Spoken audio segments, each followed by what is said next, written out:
Hey guys, welcome to Unique Photo, U Event Live. Today we're here with Tamron to introduce the new prime lenses they have, the 35mm 1.8 and the 45mm 1.8. Today we have Ken Hubbard. You're a tech guru at Tamron? I'm Ken Hubbard, the field service manager for Tamron USA. I'm in charge of all the tech reps in Tamron. And we have Miguel. Introduce yourself. How's it going, everybody? My name is Miguel Quiles. I am a Sony shooter and also a Tamron lens user, so hi. All right, so we're going to be taking questions live on Twitter. You can either tweet at us at Unique Photo or use the hashtag #UEventLive. If you guys have any questions about the tech side of things, will be good for Ken to answer, and then the practical photography questions will be good for Miguel. But I know, Ken, you shoot too, so we'll both probably be able to help with that. First thing, I guess I want to ask you, Ken, is what inspired these lenses by Tamron? What was the thought? Because there were, you had some fixed macro lenses, but you guys are mostly known for zoom. So tell me about these a little bit. Like he said, Tamron's known for its zoom lenses, and we did have some primes, our macro, one-to-one macro primes, but the industry was calling, consumers were calling for primes from us to fill those gaps in our line. So we actually came out with two, 45mm and a 35mm 1.8 fast primes. The 45, they're both full-frame DI lenses, so the 45 was designed as a true focal length. And then we also came out with the 35 for the APS-C size shooters that also wanted somewhere around that 50mm focal length after the crop factors. Sure, and to be clear, they both do cover full frame though, yeah? Both lenses do cover full frame. So what appeared strange to me at first after reading about these two lenses, and so far I've only read really good things about them, which is great to hear. A lot of the Tamron SP lenses of late have all gotten rave reviews. But the strange thing was that you had a 35 and a 45, and to the casual photographer, or even maybe the advanced amateur, that seems like somewhat overlapping or close focal lengths. What's the? Tell me a little bit about why Tamron decided to make both lenses. Right. So the 45 was designed closer to the true focal length of 42. I know a lot of manufacturers have 50 out there, but 45 actually is a little bit closer to that true normal focal length. So for the full frame user, they're getting that 45mm. So since the market has still a lot of APS-C size shooters out there that are looking for primes as well, within that normal focal length, 45 to 50mm, that's why they came out with the 35 as well. So when you do the crop factor of 35mm, say an estimated 17mm, you come out at about 52, 53mm. Okay. So. All right, makes sense. And I guess you're telling me too a little bit before about how 45, if you cover your one eye, like this is kind of actually the normal angle of view compared to what most people say it's 50, but it's actually closer to 42. 42 is actually the normal focal length. So if you do cover your one eye, that gives you approximate view of what a 42mm lens would give you, and that's why the 45, actually one of the first lenses I ever owned way back when was a 45mm, and I guess just by keeping it simpler and stuff, they went to 50mm over the past few years, but we're bringing it back to traditional. So they throw back a little bit. It's a little throwback, yep. So Miguel, switching over to you for a little bit, tell me what you photographed with these lenses, if you've used both, and what are the strengths of them? Yeah, so I had the opportunity to shoot both lenses actually, the 35 and the 45. I was in New York, did some street portraiture and some street photography with both lenses, and they worked tremendously. I was actually using the Canon lenses on the Sony A7R II, and that was actually one of the big things that I loved about these lenses, is that they can resolve the higher resolution. Okay. So having the ability to do that was something that you kind of expect as a given with these new lenses, but a lot of the older lenses don't have that. So it was definitely a big thing, but they perform excellent. Very, very, first off, they're beautiful. I mean, the lenses are absolutely beautiful. And performance was great. You mean the construction of them? Yes, yes. The construction, as I'm the way they holding look is beautiful. Here, and Ken, you can speak to this a little bit too. This is a new kind of construction quality and aesthetic in terms of design for Tamron. I haven't seen a Tamron. I mean, I've seen the evolution from, let's say, the first 18 to 270, like when I first started working here about 6 years ago, to the next one, then to the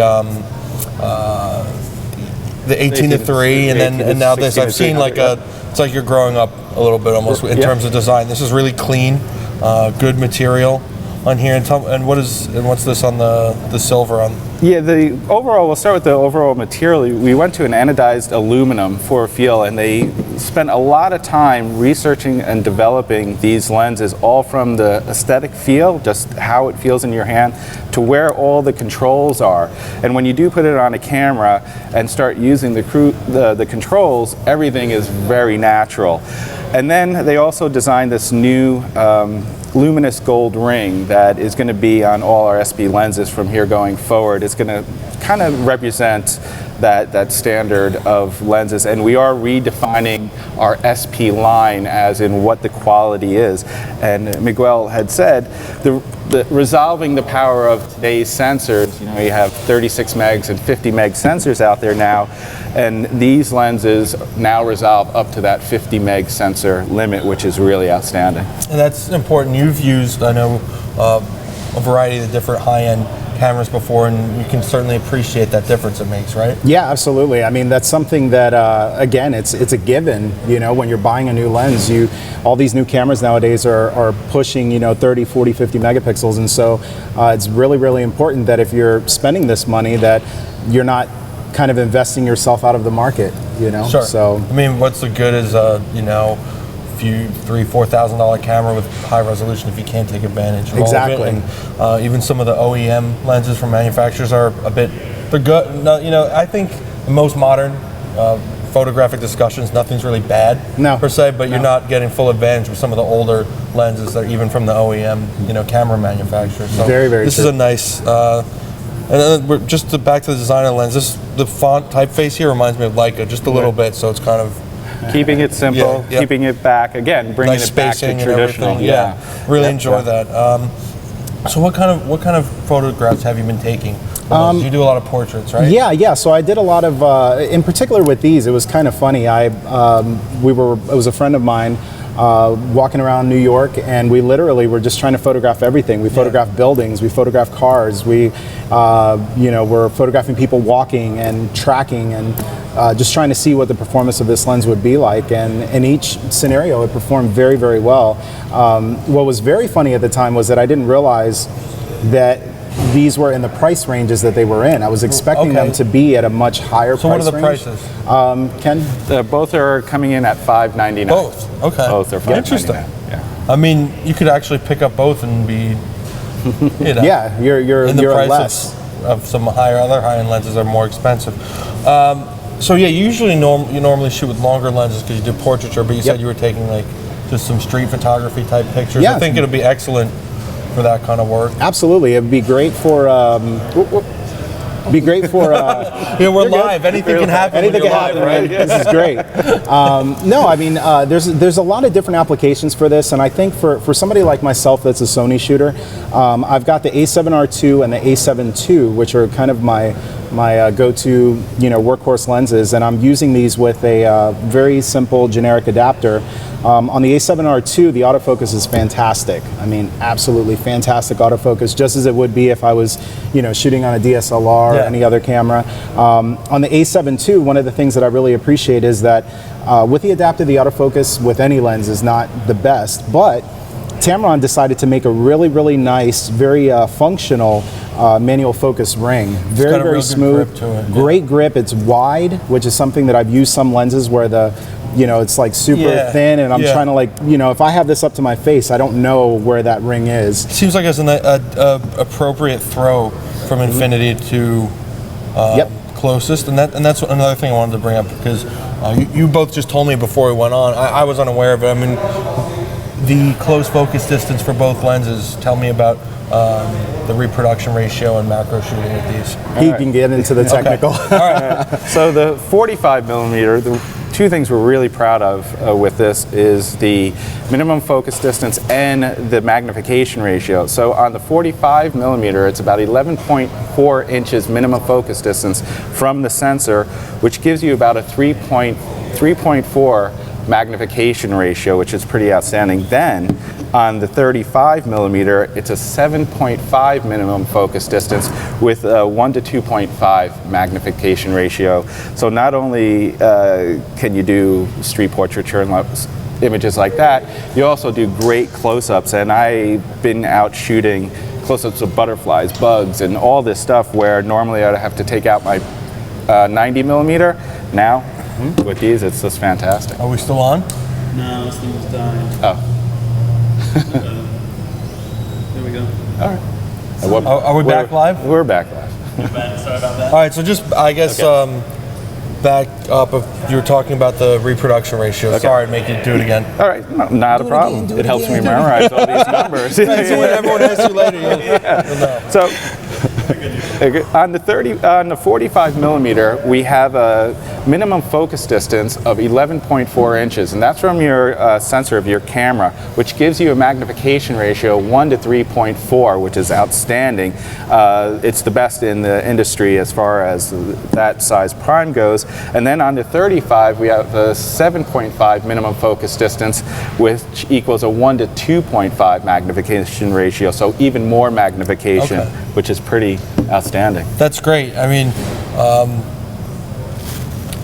for like wedding photographers, they now don't have to switch over to their macros. They can keep that prime on and go. That's awesome. So did you try any macro shots? Actually, that was kind of funny because it was the first thing that I tested out. I was at a pizza place in New York. I know it's typical, right? But that's the place to get pizza, right? Yeah, it is if you're going to do it.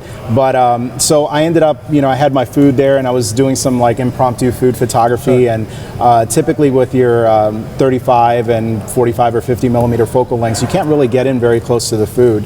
And with this, I was really surprised. I mean, I at one point thought that the pizza was going to be on my lens, like I was that close to the pizza as I was shooting. Now, so, what about it in terms of the optical design lets it do that? What's the science behind it? Well, the science behind it, that's kind of over my head in a way. The whole the optical designs of it. But what they do, and you notice that with most Tamron lenses, they do every time they come out with a new optic, they always try to work with minimum focus distance and magnification ratio. Sure. And the percentage of our lenses across the board are kind of lead the industry in their focal length as it. So I've noticed that even with the zooms going back years, it's always been a thing that even if they're not labeled as macro, they focus really close. Okay, cool. So as you can see here, Miguel has his whole setup with the adapter and the Sony, and I think it's really cool and forward-thinking. A lot of photographers are switching over to mirrorless now. But what are the native mounts for this lens? It's going to be Nikon, Canon, and Sony A mount. Yep. And is this one a Sony A mount or? No. So what's really awesome about this system? So this is the Canon lens that I'm using with again a generic adapter. So I have all the autofocus features, all of the tracking. Basically all of the features that I would need to be able to use autofocus and take a great image.